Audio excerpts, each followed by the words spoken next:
ಯಾಕೆ ಇವನು ನನ್ನನ್ನ ನೋಡ್ತಾ ಇರ್ಲಿ ಅಂತ ಅನಿಸ್ತಾ ಇದೆ. ಎಲ್ಲ ಇದ್ರ ಮಹಿಮೆನ. ಇದನ್ನ ತೆಗೆದಿಟ್ಟಾಗ ಏನೋ ಆತಂಕ, ಏನೋ ಒದ್ದಾಟ. ಆದ್ರೆ ಕತ್ತಿಗೆ ಹಾಕಿದ್ರೆ ನೆಮ್ಮದಿ, ಶಾಂತಿ. ಅಂತದ್ ಏನಿದೆ ಇದ್ರಲ್ಲಿ?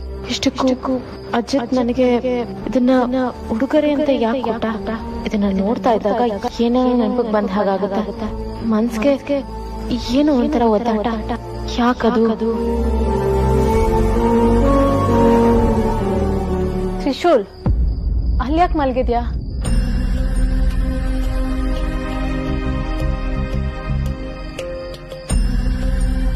ತ್ರಿಶೂಲ್, ಇಲ್ಲಿ ಯಾಕೆ ಮಲ್ಕೊಂಡಿದ್ಯಾ? ಅಲ್ಲಿ ಬಂದ್ ಮಲ್ಕೋ. ಹಾ, ನಿನಗೆ ಹೇಳ್ತಾ ಇರೋದು.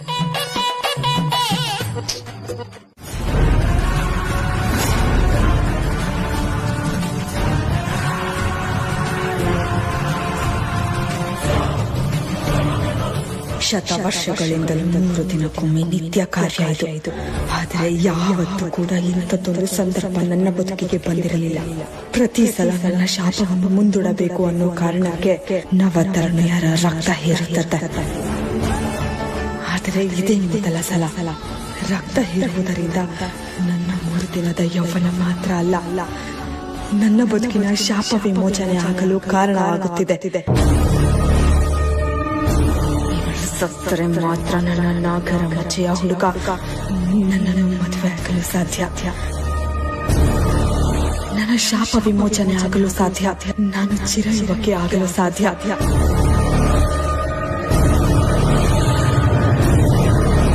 ನಿನ್ನ ಈ ಅಂದ ಚಂದ ತೋರಿ ನನ್ನ ನಾಗರ ಮಚ್ಚೆಯ ಹುಡುಗನ ಮನಸ್ಸು ತಲ್ಲಣಗೊಳಿಸಿದೆಯಾ? ಈ ಕ್ಷಣದಿಂದ ನಿನ್ನ ಅಂದ ಚಂದ ಮಾಯವಾಗುತ್ತದೆ. ನಿನ್ನ ಮುಖ ಭಯಂಕರವಾಗುತ್ತದೆ. 23 ವರ್ಷಕ್ಕೆ 100 ವರ್ಷವಾದವಳ ಹಾಗೆ ಚರ್ಮ ಸುಕ್ಕುಗಟ್ಟುತ್ತದೆ.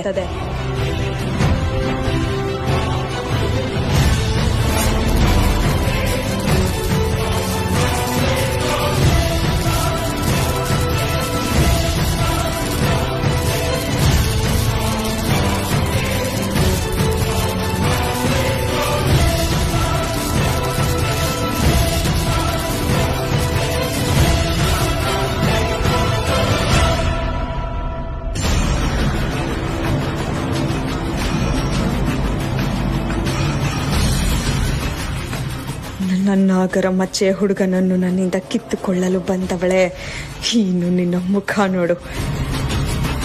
ನಿನ್ನ ಮುಖ ನೋಡಲು ಅಸಹ್ಯವಾಗುತ್ತದೆ.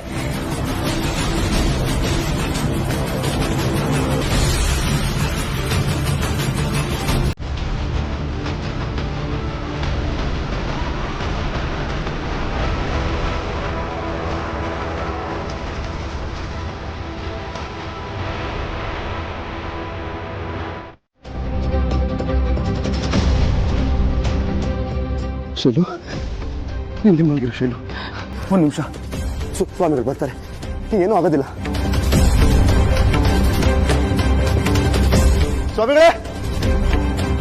ಸ್ವಾಮಿಗಳೇ, ಎಲ್ಲಿದ್ದೀರಾ? ಸ್ವಾಮಿಗಳೇ, ದಯವಿಟ್ಟು ಎಲ್ಲಿದ್ರು ಬೇಗ ಬನ್ನಿ ಸ್ವಾಮಿಗಳೇ. ಎಷ್ಟೋ ಸಲ ಬೇಡ ಬೇಡ ಅಂತಂದ್ರು ನೀವೇ ನನ್ನ ಎದುರಿಗೆ ಬಂದು ಏನೇನೋ ಹೇಳ್ತಾ ಇದ್ರಿ. ಆದ್ರೆ ಇವಾಗ ನಿಮ್ಮ ಅಗತ್ಯ ನನಗೆ ತುಂಬಾ ಇದೆ ಸ್ವಾಮಿಗಳೇ. ದಯವಿಟ್ಟು ಬಂದು ನಂಗೆ ಸಹಾಯ ಮಾಡಿ. ಸ್ವಾಮಿಗಳೇ, ಎಲ್ಲಿದ್ದೀರಾ? ನಿಮ್ಮ ಸಹಾಯ ನನಗೆ ಬೇಕು. ದಯವಿಟ್ಟು ಬನ್ನಿ ಸ್ವಾಮಿಗಳೇ. ಎಲ್ಲಿದ್ದೀರಾ? ಜೈ ಭೋಲೆನಾಥ. ಸ್ವಾಮಿಗಳೇ, ಬನ್ನಿ ಸ್ವಾಮಿಗಳೇ. ಸತ್ತ ಯೌವನ, ಬದುಕಿದ ಜೀವ, ಸಾಯುತ್ತಿರೋ ದೇಹ, ಅಂಗಲಾಚುತ್ತಿರುವ ಆತ್ಮ,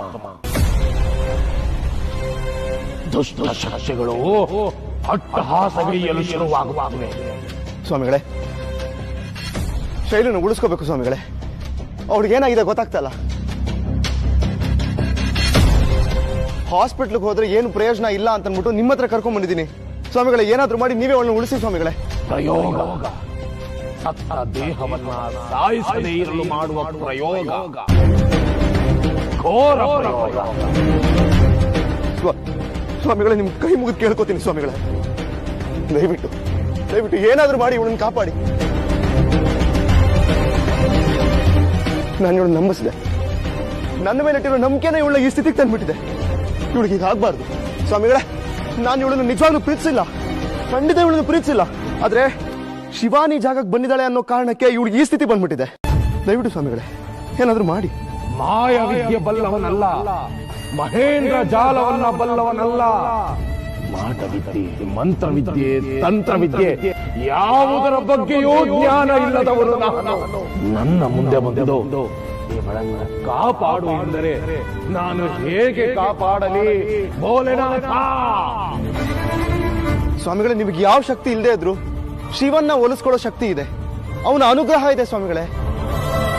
ನೀವು ಒಂದ್ಸತಿ ಮನ್ಸಾರೆ ಕೇಳ್ಕೊಂಡ್ರೆ ಅವನು ಎಲ್ಲ ಇದ್ರು ಬಂದು ನಮ್ಗೆ ದಾರಿ ತೋರಿಸ್ತಾನೆ. ನಿಮಗೆ ದಿವ್ಯ ದೃಷ್ಟಿ ಇದೆ ಸ್ವಾಮಿಗಳೇ. ಅವನನ್ನ ನೀವು ಕರೆದ್ರೆ ಅವನು ಬಂದೇ ಬರ್ತಾನೆ, ಯಾವುದೇ ಕಾರಣಕ್ಕೂ ಇಲ್ಲ ಅಂತ ಹೇಳೋದಿಲ್ಲ. ದಯವಿಟ್ಟು ಸ್ವಾಮಿಗಳೇ ಕೈ ಮುಗಿದು ಕೇಳ್ಕೊತೀನಿ, ಏನಾದ್ರೂ ಮಾಡಿ ಅವಳು ಪ್ರಾಣ ಉಳಿಸಿ ಸ್ವಾಮಿಗಳೇ. ಇಲ್ಲ ಸ್ವಾಮಿಗಳೇ, ನೀವು ಅವಳನ್ನ ಸರಿ ಮಾಡೋವರೆಗೂ ನಾನು ಇಲ್ಲಿಂದ ಹೋಗೋದಿಲ್ಲ. ಆ ಪರಮೇಶ್ವರ ಮೇಲಾಣೆ, ಅಷ್ಟ ದಿಕ್ಕುಗಳ ಮೇಲಾಣೆ. ನಿನ್ನಿಂದ ಮಾಡಲು ಸಾಧ್ಯವೇ ಇಲ್ಲ. ಏನ್ ಹೇಳ್ತಾ ಇದ್ದೀರಾ ಸ್ವಾಮಿಗಳೇ? ನನ್ನಿಂದ ಆಗದಿರೋ ಕೆಲಸ ಅದೇನ್ ಹೇಳಿ ಸ್ವಾಮಿಗಳೇ. ಅದ್ ಏನೇ ಇದ್ರು ನಾನು ಮಾಡ್ತೀನಿ. ಇದು ಅಷ್ಟು ಸರಳವಲ್ಲ. 3 ಬೆಟ್ಟದ ಆಚೆಯಲ್ಲಿ ಪಶ್ಚಿಮ ದಿಕ್ಕಿನೆಡೆ ಇರುವ ಜಲಪಾತದಲ್ಲಿ ಇವಳಿಗೆ ಚಿಕಿತ್ಸೆಯಾಗಬೇಕು. ಎಲ್ಲ ಪೂಜಾ ಕೈಂಕರ್ಯಗಳನ್ನು, ವಿಧಿವಿಧಾನಗಳನ್ನು ನಿಷ್ಠೆ ಪ್ರಾಮಾಣಿಕತೆಯಿಂದ ಮಾಡಿದರಷ್ಟೇ ಇವಳ ಪ್ರಾಣವನ್ನು ಉಳಿಸಲು ಸಾಧ್ಯ. ಏನ್ ಬೇಕಾದ್ರೂ ಮಾಡ್ತೀನಿ, ಏನ್ ಮಾಡು ಅಂದ್ರೂ ಮಾಡ್ತೀನಿ. ನೀವ್ ಹೇಳಿ ಸ್ವಾಮಿಗಳೇ. ಇದಷ್ಟು ಸುಲಭವಲ್ಲ. ಇದರಿಂದ ನಿನ್ನ ಪ್ರಾಣಕ್ಕೆ ತೊಂದರೆ ಇದೆ. ಇವಳನ್ನ ಉಳಿಸಕ್ಕಾಗದೇ ಇರೋ ಪ್ರಾಣ ಇದ್ರಷ್ಟು ಬಿಟ್ರಷ್ಟು. ಹೇಳಿ ಸ್ವಾಮಿಗಳೇ, ಅದ್ ಏನ್ ಬೇಕಾದ್ರೆ ಆಗೋಗ್ಲಿ. ನಾನು ನನ್ನ ಶೈಲನ್ನ ಉಳಿಸ್ಕೊಂಡೇ ಉಳಿಸ್ಕೋತೀನಿ. ಓ ಹೌದೇ? ಹಾಗಾದರೆ ಕೇಳು.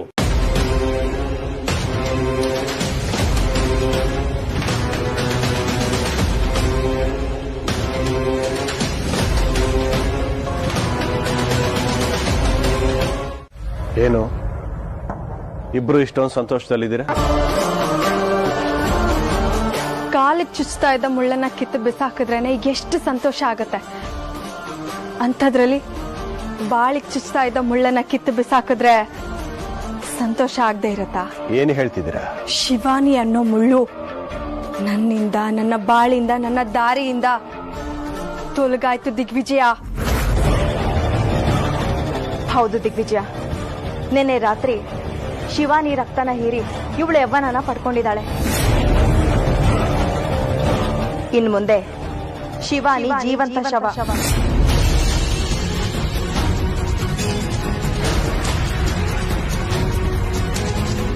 ಏನ್ ಮಾಡ್ಬಿಟ್ರಿ ನೀವು? ಇನ್ನೇನ್ ಮಾಡೋದು ಹೇಳು? ನಮ್ಮ ದಾರಿಗೆ ಅವಳು ಅಡ್ಡ ಆಗಿದ್ಲು, ಹಾಗೆ ನಿನ್ನ ದಾರಿಗೂ ತೊಂದರೆ ಕೊಡ್ತಾ ಇದ್ಲು ಅಲ್ವಾ? ಅದಕ್ಕೋಸ್ಕರ ಅವಳ ಕತೆನ ಮುಗಿಸ್ಬಿಟ್ವಿ. ನೀನೇನ್ ಹೇಳ್ತಾ ಇದ್ದೆ ಹೇಳು? ಶಿವಾನಿ ಇರೋ ಕಾರಣಕ್ಕೆ ನನ್ನ ಮದ್ವೆ ಮಾಡಿಸೋದು ಕಷ್ಟ ಅಂತ ಹೇಳ್ತಾ ಇದ್ದೆ ತಾನೆ?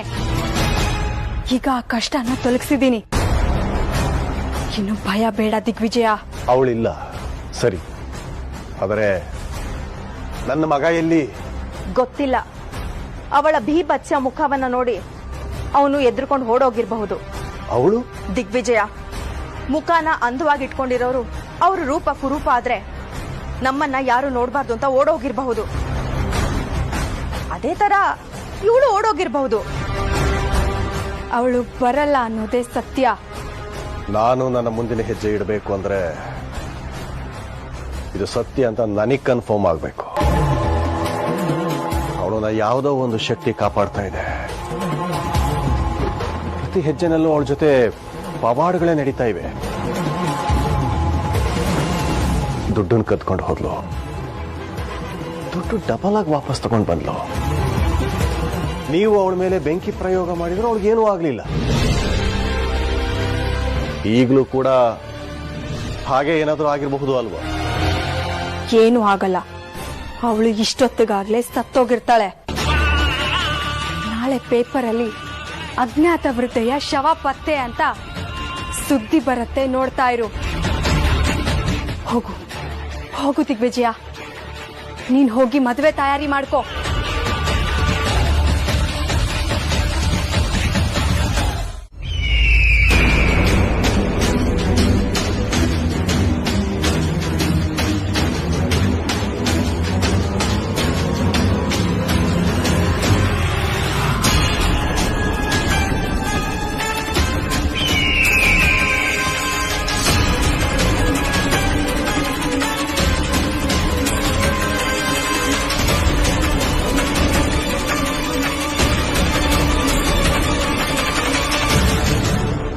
ಮಹಾರುದ್ರ, ಇವಳಿಗಾಗಿ ತಪಸ್ಸಿಗೆ ಕೂತಿರೋ ಅವನ ಪ್ರಾಣಕ್ಕೂ ದಿಗಿಲು. ಅವನ ಪ್ರಾಣಕ್ಕೆ ಸಂಚಕಾರ ತರಲು ಈಗ ಪ್ರಾಣಿಗಳು.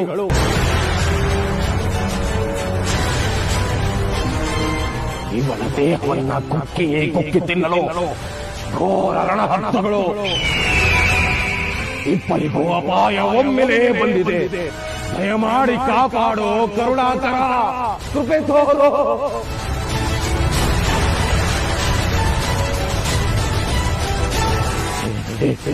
ಹೇ ಮುರುಡೇಶ್ವರ, ಹೇ ಓಂಕಾರೇಶ್ವರ, ಅವನನ್ನು ಕಾಪಾಡು ಮಹಾರುದ್ರ, ಕಾಪಾಡು.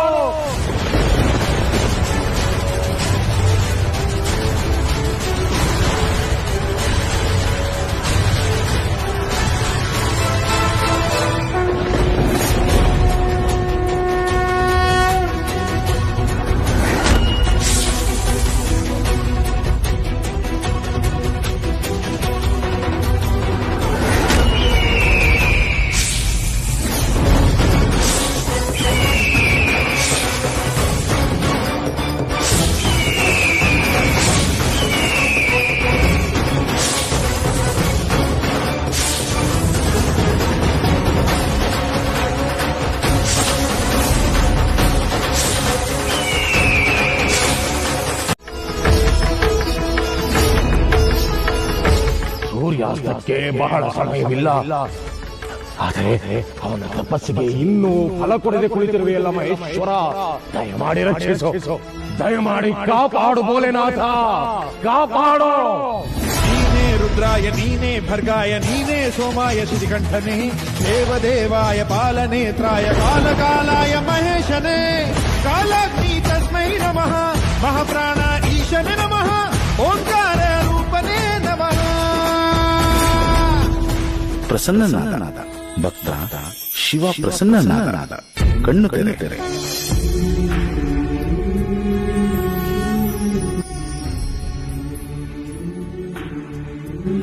ಯಾರು? ನಾನು ಶಿವನ ದೂತ. ನಿನ್ನ ಭಕ್ತಿಗೆ, ನಿನ್ನ ಅಚಂಚಲ ಮನಸ್ಸಿಗೆ ಪ್ರಸನ್ನನಾಗಿ ಭಗವಂತ ನಿನ್ನ ಇಷ್ಟಾರ್ಥ ಸಿದ್ಧಿಗೆ ವರ ನೀಡಿದ್ದಾನೆ.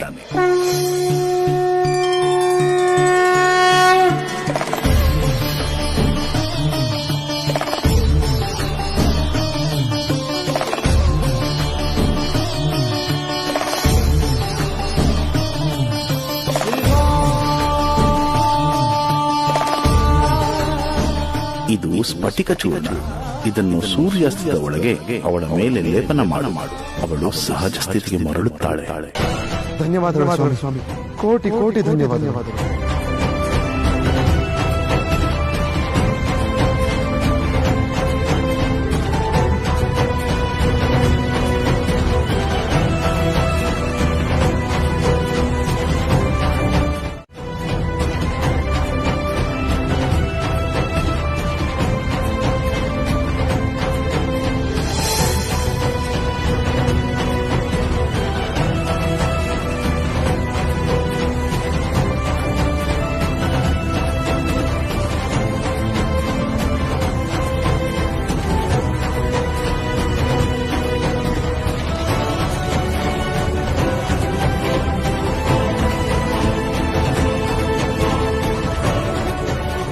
ವೈದ್ಯನಾಥೇಶ್ವರ, ನಿನ್ನನ್ನು ಮೀರಿದ ವೈದ್ಯ ಈ ಲೋಕದಲ್ಲೇ ಯಾರು ಇಲ್ಲ ಎಂಬುದನ್ನ ನಿರೂಪಿಸಿಬಿಟ್ಟೆ.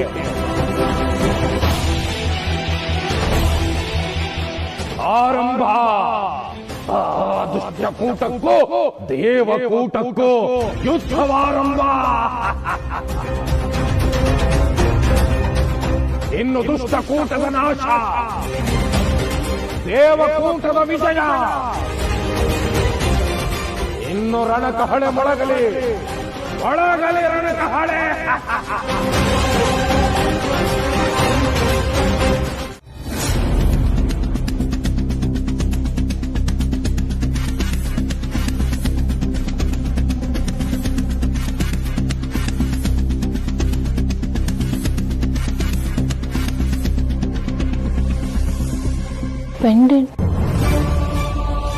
ಪೆಂಡೆಂಟ್ ಏನಾಯ್ತು? ಇಲ್ಲೇ ಇಟ್ಟಿದ್ನಲ್ಲ.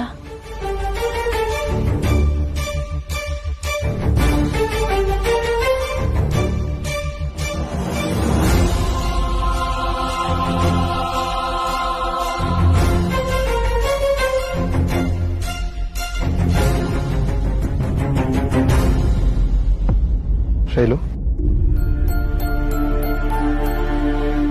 ನೀನ್ ಮಾಡಿದ ಸಹಾಯಕ್ಕೆ ಹೇಗೆ ಕೃತಜ್ಞತೆ ಹೇಳೋದು ಗೊತ್ತಾಗ್ತಾ ಇಲ್ಲ. ಅಯ್ಯೋ ಬಿಡು ಜೀರೋ, ಬದುಕೊಂಡ್ಮೇಲೆ ಕೃತಜ್ಞತೆ ಎಲ್ಲ ಕೇಳಬಾರ್ದು.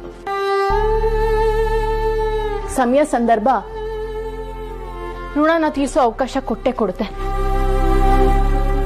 ಈಗ ನೋಡು, ನೀ ನನ್ನ ಪ್ರಾಣ ಉಳಿಸ್ದೆ, ನಾನು ನಿನ್ಗೆ ಹೆಲ್ಪ್ ಮಾಡ್ತಾ ಇದ್ದೀನಿ ಅಷ್ಟೇ.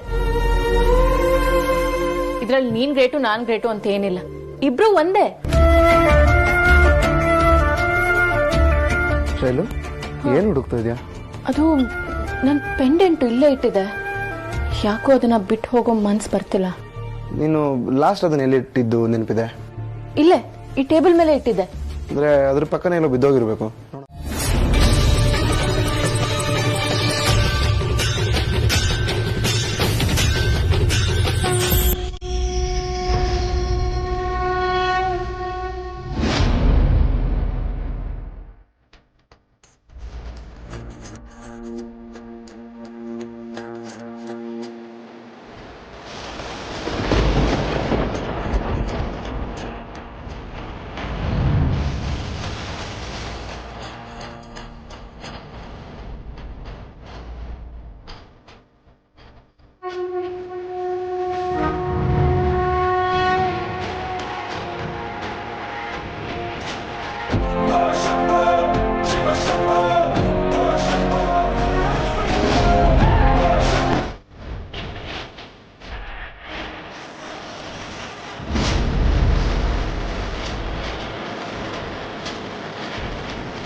ಹೋಗ್ಬೇಡ ಅಂತ ಒಂದ್ ಮಾತು ಹೇಳಕ್ ಆಗ್ತಿಲ್ವಾ ತ್ರಿಶೂಲ್ ನಿನ್ಗೆ?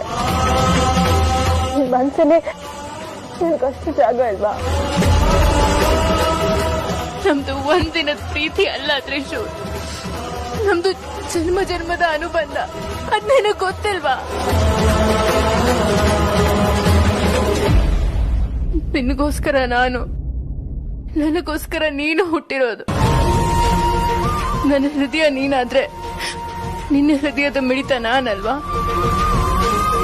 ಹಾಗಿದ್ಮೇಲೆ ಶಿವಾನಿ, ನನ್ನ ಬಿಟ್ಟು ಹೋಗ್ಬೇಡ ಶಿವಾನಿ ಅಂತ ಯಾಕೋ ಒಂದು ಮಾತು ಹೇಳ್ತಿಲ್ಲ ತ್ರಿಶೂಲ್? ಹೋಗ್ಬೇಡ ಅಂತ ಹೇಳು ತ್ರಿಶೂಲ್, ಒಂದೇ ಒಂದ್ಸತಿ ಹೇಳು ಪ್ಲೀಸ್. ಶೈಲು, ಏನಾಯ್ತು? ಯಾಕೆ ಹೀಗೆಲ್ಲ ಆಡ್ತಾ ಇದೀಯಾ? ನಿನ್ ಕಳ್ಸೋದಕ್ಕೆ ನನಗೂ ಇಷ್ಟ ಇಲ್ಲ, ಆದ್ರೇನ್ ಮಾಡೋದು? ನಿನ್ಗೆ ಯಾವ ಅಪಾಯನೂ ಆಗ್ಬಾರ್ದು ಅನ್ನೋ ಕಾರಣಕ್ಕೆ ನಾನೇ ನಿನ್ ಕಳ್ಸಕ್ ಒಪ್ಕೊಂಡಿದ್ದೀನಿ. ನಾನೇ ಹೇಳ್ತಾ ಇದ್ದೀನಲ್ಲ, ಹೋಗು, ಪರವಾಗಿಲ್ಲ. ಇಲ್ಲ ತ್ರಿಶೂಲ್, ಇಲ್ಲಿದ್ರೆ ನೀನು ನನ್ನ ಜೊತೆ ಇರ್ತೀಯ ಅಲ್ವಾ? ಸಾವಾದ್ರೂ ಬದುಕಾದ್ರೂ ಜೊತೆಲೇ ಇರ್ತೀವಲ್ವಾ? ನಿನ್ನ ಹೋರಾಟದಲ್ಲಿ ನಾನ್ ಸತ್ರೆ ಅದು ನನ್ನ ಪುಣ್ಯನೇ ತ್ರಿಶೂಲ್. ನನ್ನ ಹೋಗ್ಬೇಡ ಅಂತ ಹೇಳು ತ್ರಿಶು, ಹೇಳು ಹೇಳು ತ್ರಿಶು.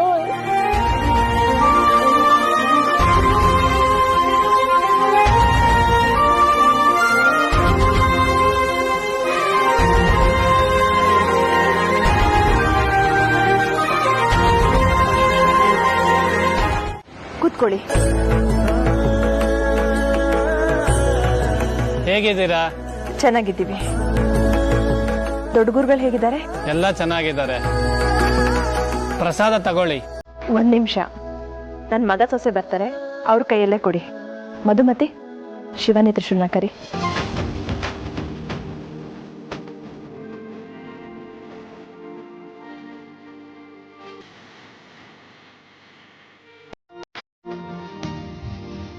ಇವರೇ ನನ್ನ ಮಗ ಸೊಸೆ, ಅವ್ರ ಕೈಲೇ ಕೊಡಿ ಪ್ರಸಾದ.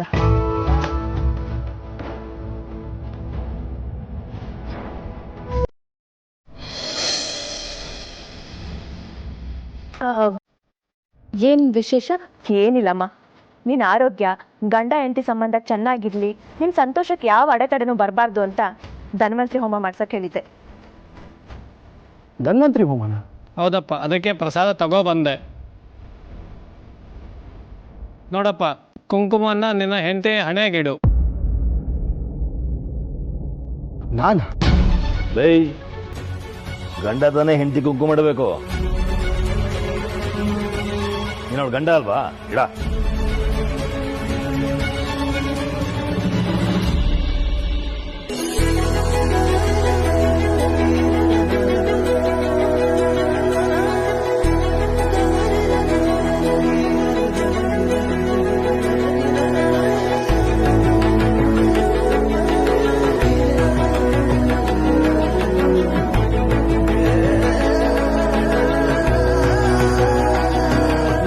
ಸರಿ, ನಾನಿನ್ನ ಹೊರಡ್ತೇನೆ. ಶಿವಾನಿ, ಅವ್ರ ಆಶೀರ್ವಾದ ತಗೊಳಮ್ಮ. ಶೀಘ್ರಮೇವ ಪುತ್ರ ಪ್ರಾಪ್ತಿರಸ್ತು.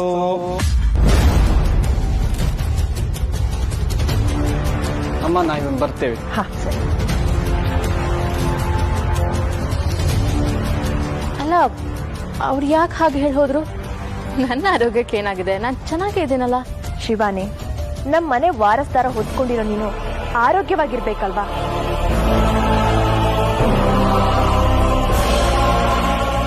ಓ, ತ್ರಿಶೂಲಿ ಮನೆ ವಾರಸ್ದಾರ, ಅವನ್ನ ನಾನು ಈ ತಾಳಿ ಹೊತ್ತಿದ್ದೀನಿ ಅಂತನಾ? ತಮಾಷೆ ಮಾಡ್ಬೇಡಮ್ಮ. ಹೊಟ್ಟೆಯಲ್ಲಿ ನಮ್ಮನೆ ಕುಡಿ ಇದೆ.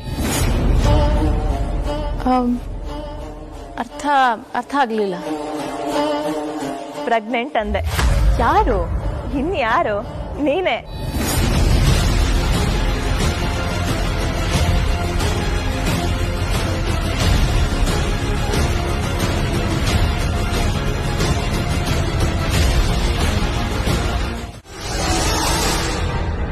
ಡಾಕ್ಟರ್, ಅವರು ತುಂಬಾ ವೀಕ್ ಆಗಿದ್ದಾರೆ. ಅವ್ರಿಗೆ ಒಳ್ಳೆ ಆರೈಕೆ ಬೇಕು.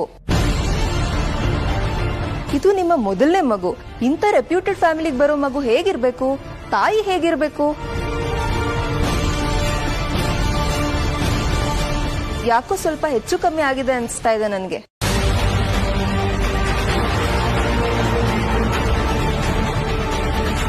ಹೆಚ್ಚು ಕಡಿಮೆ ಅಂದ್ರೆ ಅವಳು ಪ್ರೆಗ್ನೆಂಟ್ ಅಲ್ವಾ? ಏನ್ ಕೇಳ್ತಿದ್ದೀರಾ ಸರ್? ಪ್ರೆಗ್ನೆಂಟೇ.